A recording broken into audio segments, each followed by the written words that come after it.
Good morning, Rabotai. Breakfast in the class is dedicated in loving memory to Nishmat Meir ben Leah, Alav Shalom, sponsored by his grandson Meir Shwai, and as well dedicated in loving memory of Naftali Gad, Alav Shalom, Lilu Nishmat Naftali ben Leah ben Isan Gad, beloved husband of Shifra Gad, father of Michael and Joseph Gad, Lily Ishai, and Peggy Dahan. Rabotai, I want to speak just for today about a fascinating, a fascinating tofa'ah, an occurrence that happens, unfortunately, with many of the people that we interact with, and therefore it's something that we need to be aware of in our own selves and also in the world around us. The pasuk says, "Vayakom melech chadash al Misraim," and a new king ascended upon Egypt, asher lo yada et Yosef, who did not know Yosef. That's what the pasuk says. A new king arrived that did not know Yosef. Rabotai, I want to stress, think about how odd this is. Yosef has not died that many years prior, right? We know that from the time that the Shibud started, it was only when the last of the Shevatim died. But the discrepancy between Yosef's death and the brother's death is not all that long. Now, this is not just any Jewish person. This is not just any government official. This is the person that saved the entire country. In fact, because of Yosef's plan to save the food during the years of famine, it turned into a regional superpower. So, today we are aware of all the names of the people who made a huge difference to this country. Even if you want to think about in American history of someone who did something for the country, everybody knows the name of Paul Revere. Who's Paul Revere? Some guy who rode a horse once. Now, if you think about that, what did he do? So he came and he rode the horse. The British are coming. So he told us that the British are coming. That helped the American Revolution. That helped build the country. So now, even though from 1776 till now, very, very, very long time, but at the same time, we still remember the guy who was instrumental in allowing for the strength and power of this country to grow. Could you imagine someone that over many, many years turned the country into a superpower like Yosef? How could there be a national amnesia, an ability to collectively forget Yosef HaSadik? Vayakom melech hadash al Misraim asher lo yada et Yosef. How could that be? Our rabbis explained to us, Asa atzmo ki'ilu lo yada ve'eno makiro. It doesn't mean that he didn't know Yosef. It meant that he didn't care to know Yosef. He in his deeds and in his speech and in his policies, he made himself as if he didn't recognize and he was not grateful for what Yosef had done. And Rabotai, our Midrash explains to us in the name of Rabbi Avin that Borei Olam said, when this king stood up and said, "I'm forgetting Egypt," Borei Olam said, "I'm going to remember that." Because today, you don't forget. Today, you don't remember what Yosef did for you. Tomorrow, you're not going to remember what I did for you as your God. And indeed, we see that this person who initially chooses not to recognize Yosef, ultimately, when Moshe Rabbeinu comes and he says, God of the Jewish people says to let the Jewish people out, he says, Mi Hashem asher eshma v'kolo. Who is this God? It is indeed true that our Chachamim, they tell us that when someone is not grateful, they don't show gratitude and hakarat hatov to somebody who does them a favor, a friend, denying the good that your friend does you is an element, a denial of Borei Olam himself. Where else do we find this concept that being ungrateful to a human being makes you ungrateful to God? We find it with regards to the pasuk of honoring a person's parents. The pasuk says, "Kaved avicha ve'et imecha," right? Honor your father and your mother. And the end of the pasuk says, "Ani Hashem, I am Hashem." Literally, one of the ways we translate that is that Hakadosh Baruch Hu says, "I'm the one that knows in your heart of hearts if you show them respect. I'm the one who knows when you say to your dad that you're too busy. Are you really too busy? Or are you too busy playing your Animal Crossing? What is it? What do you really mean when you're too busy?" That's the literal interpretation of Ani Hashem. But another way of understanding it, our rabbis explain to us is that Kabed avicha ve'etimecha, honor your parents. Because I know that if you don't honor them, ultimately you won't honor me either. How is it possible to draw a parallel between a person's parents and HaKadosh Baruch Hu? Maybe the reason why a person is not honoring his parents is because maybe they weren't the best parents. I know parents don't like to hear that, but maybe they weren't. Maybe they didn't show affection and care. Maybe they weren't present. Maybe they stepped on their dreams, etc., etc. How can you compare a person's honor to their parents to their honor of God? Rabotai, we learn a seminal lesson in this week's parasha. When Moshe Rabbeinu was asked to come in and do the miracles, so we know that anything involving the earth or the water, Moshe Rabbeinu did not participate in carrying out the miracles by hitting the water or the sand. And the Gemara explains the reason for that is because the sand had done him a good turn when he had to bury the Egyptian. And the water had done him a good turn when he was put in the water to be able to come down to be saved by the daughter of Paro. Rabotai, we see from here a tremendous lesson. Number one, we see that the idea of Hakarat HaTov stretches even to somebody that didn't intend to do you a good turn, a good deed. What do I mean by that? Sometimes you find a person, and the guy does you something, he does something good for you, but you tell yourself, listen, he was driving down Fifth Avenue anyway. I didn't take him out of his way. I got in his car with him. I got out at a red light. It didn't take him 1 extra second. I have to show Hakarat HaTov for that, right? You go to someone and you invest together in a business deal. You say to yourself, listen, this guy's investing in a deal. He's doing it for himself. He's going to ultimately make profit on the deal. This is why. If it wasn't a good deal, he wouldn't invest in it. So I don't owe him any gratitude because he invested in my business deal. This is something that he did for his own benefit. We learn from the fact that Moshe Rabbeinu shows Hakarat HaTov to earth and to water that don't have the possibility of having kavanah, of having intention, that even if something happened in the most natural way, even if something happened organically, even if something happened that didn't cost them anything, did it make a difference to the sand, that it was covering the Egyptian, not covering the Egyptian? Did it make a difference to the water? The water was rippling anyway, moving, waves-like to the shore. Anything that happened with them was going to happen anyway. But we owe Hakarat HaTov anyway. And why? The reason is very powerful. Rabotai, we like to think that everything that we do in our lives is governed by our brains. We think and therefore we act. I want to do this, therefore I do that thing. But actually, there's a much more powerful player in the deeds of people, and that is the habits that they create. If I'm a person that notices and is aware of all the things that I do, then that makes an impact on my habits to the point that they then continuously come up in all different scenarios. So if I'm a person that allows myself to get angry at things that I should be getting angry at, ultimately what will happen is that I've let myself become a person that gets angry. And then I'll get angry at things that I shouldn't.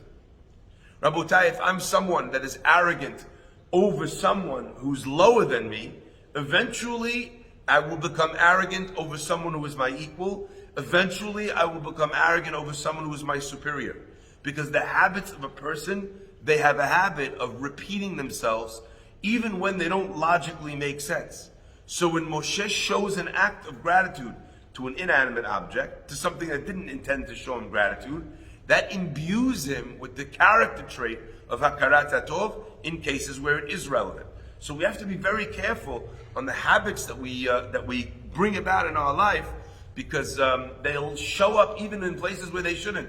So the king that doesn't remember Yosef, ultimately, eventually, doesn't remember God. A person who doesn't show respect to his parents, ultimately won't show respect to HaKadosh Baruch Hu. And that's why it's such a powerful thing, this idea of Hakarat HaTov. Now, it's an interesting phenomenon that sometimes the people that we least show gratitude to are the people that we need to show the most gratitude to. In fact, one time the Khatam Sofer was attacked by someone in the community, treated very badly. To the point the Khatam Sofer came up to the guy and he says, I'm struggling to remember. The man says, what are you struggling to remember? He says, you treated me this way. Nobody treats me this way. I'm struggling to remember. I can't figure out why you're treating this way. Have I ever done you a favor that you should treat me this way? The opposite, right? Psychology. Because so many times, when a person does a person a favor, suddenly they find why. It is human nature, Rabotai, to want our independence. It is human nature to want to believe that we are all capable. But unfortunately, when we're faced by people who have done us an act of kindness, we can't wait to get rid of that feeling that I can't do it by myself. So much so that the Gemara says, Eved loveh leish malveh. Slavery has been abolished in this world, Baruch Hashem, to a large degree. However, Eved loveh leish malveh. There's one kind of a slave that still exists, and that is the slave of a borrower to his lender. Because when you look at this person, you realize, I could not exist without this person. I could not make this wedding. I could not do this business deal. I could not buy my house. That person becomes an Eved. And which Eved wants to be an Eved? So what do? You try and overthrow. You have to work very hard to come up with reasons that make the person who did a favor to you into a horrible person. Oh, look at the guy. He has to make me feel terrible. He's so into his ego. The only reason why he lent me the money is because he likes to see me squirm. Really? That's the only reason. The guy only gives tzedakah for applause. You know what? He could get applause and not give tzedakah. You know, that trick was learned a long time ago. You know what people who want applause but don't want to give tzedakah do? They pledge money. You got the applause, you didn't have to pay nothing, right? You know? So I owe it. That means that the guy's paying off his tzedakah. He lent you the money. That means that he actually wanted to have. So, Rabotai, we're learning from here the power of Hakarat HaTov. I want to share with you an unbelievable story of, of Reb Aryeh Levine. When Reb Aryeh Levine was a young man, so he came to the yeshiva of Rav Baruch Ber.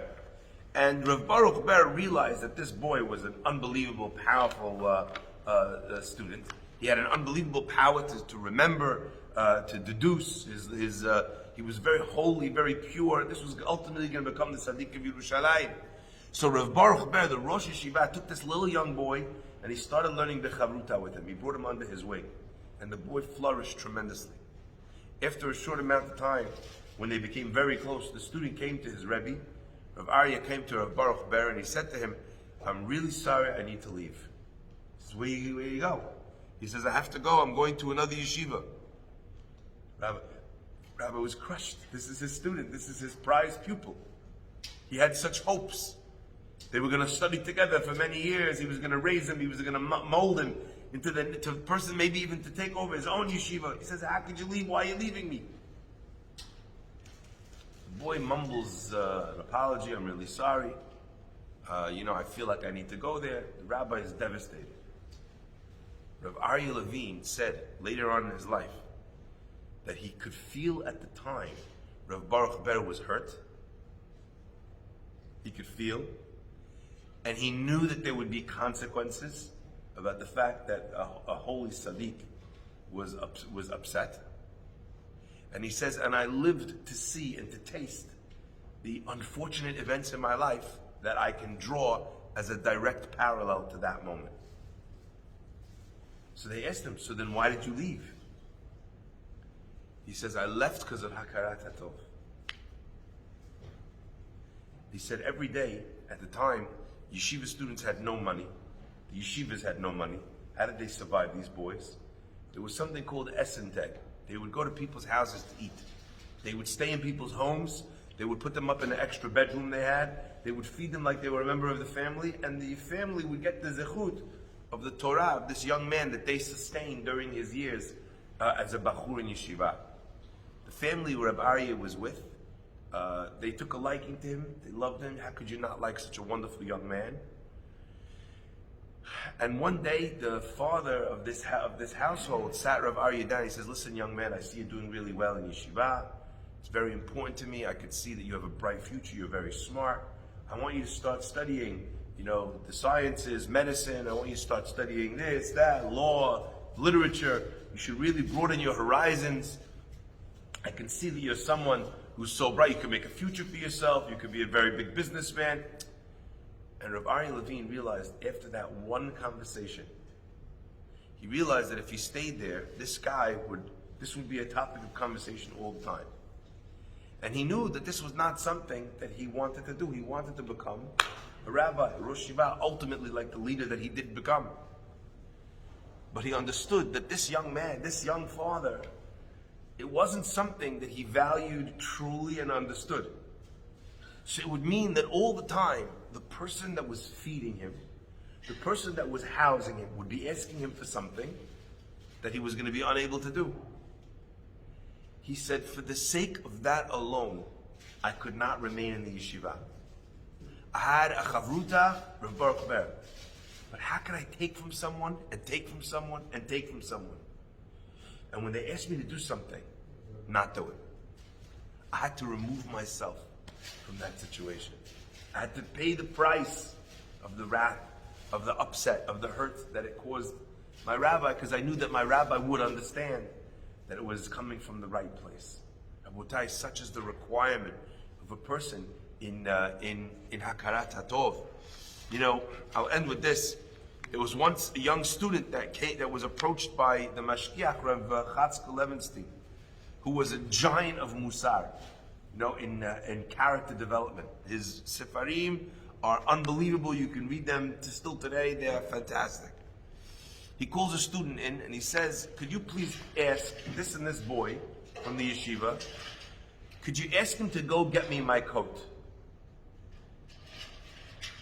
The guy says, listen, I'm not really sure. I think the boy is not here now.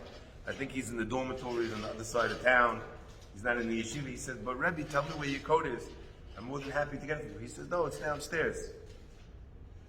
But I don't want you to get it. He says, would you mind telling that boy to get me my coat? Student thinks, what is it?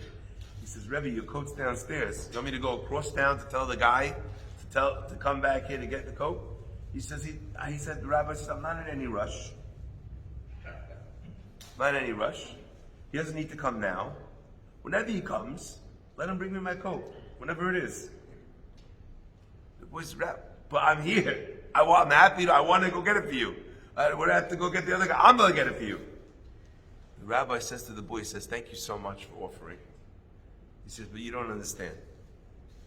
He said, that young man, he did me a favor. It was a long time ago, and it was something very small. But I have not yet found the right opportunity or the right way to show him my gratitude, my hakarat hatov. And I'm terrified that I might forget that I owe him a thank you of that level. So I thought to myself, how could I make sure that I remember? I'll ask him to do another tiny favor when he's in the yeshiva anyway, get me my coat. And that way I'll be reminded, and I'll come to my office, and he'll bring me and then I'll remember to be able to do hakarat hatov to him. He says, if I let you get my coat, then I owe another person hakarat hatov. Then I know, he goes, that defeats the whole purpose, you know? But you see how careful our tzaddikim, our rabbis were to ensure that if someone did something for them, that they showed them the full measure of gratitude, of hakarat hatov, of a recognition for everything that they did. Rabotai, I just want to share with you, the lack of hakarat hatov is ultimately a person's undoing. You see, what begins the story in Egypt of the subjugation of the Jews, Vayakom melech hadash al Misraim shelo yada et Yosef, didn't know you're Joseph. So the subjugation of the Jews begins by the king forgetting the kindness that Joseph had done for the country of Egypt. Rabotai, what is the final nail in the coffin for the Egyptian people and for its entire regional supremacy, for its power as a world player? Is when the Jews leave Egypt, they go into the ocean, and all of the Egyptian army is drowned. That's the final nail in the coffin. When the Jews leave, after all the makot, Paro gathers the remaining horses and military, and they all drown the Yam Suf. Rabotai, let's look carefully, we'll see a diamond here. When the Jews came to the ocean, and the ocean wouldn't split, Hayam Ra'a Vayanos, The sea saw, vayaros, and it ran. What does it mean it ran? Ask our Chazal, ask our rabbis. Answers the Gemara. What did it see that it ran? Arono shel Yosef. Nas mipnei nas. It ran from in front of one who ran. Yosef also, in the house of Potiphar, he ran away from the master's wife of Potiphera. So when it saw him, it ran in front of the one that ran. You read that, you think, oh, it's just a play on words. Nas, Nas, Azaku Baruch. Nas, Nescafe, Nestle, wonderful. No, that's not what we're saying, Nas. What we're saying over here, Rabotai, is unbelievable. You know why they all drowned? You know why Egypt descended into the depths of the watery grave? Because there was someone they owed their greatness to. Who was that? Yosef. They forgot Yosef and subjugated the Jews. The king and his entire Egypt is going to drown from the Arono shel Yosef that causes the waters to part. Why? Because just as a person is punished for an act of lack of hakarat hatov, so too are they rewarded for an act of hakarat hatov. Yosef, why did he run away from the wife of Potiphar? Why didn't he just shove her off of him? Why didn't he just run? Why didn't he start screaming? Because he felt it's going to humiliate his boss who treated him well. He says he does everything well for me. I'm gonna beat up his wife. Even if it means being in prison, Yosef understands the ma'ala of hakarat hatov. So when faced with either Yosef, who was nas mipnei nas, who showed hakarat hatov, versus the Egyptian people, vayakom melech hadash al Mitzrayim asher lo yada et Yosef, what happened? Nas mipnei nas, and the Egyptians drown in the ocean that splits for the person who has true hakarat hatov. Look for opportunities to show your gratitude. Run from opportunities that cause you to be put in a position where your gratitude is either going to be tested or lacking or not good enough. Baruch Adonai Le'olam. Amen. Amen.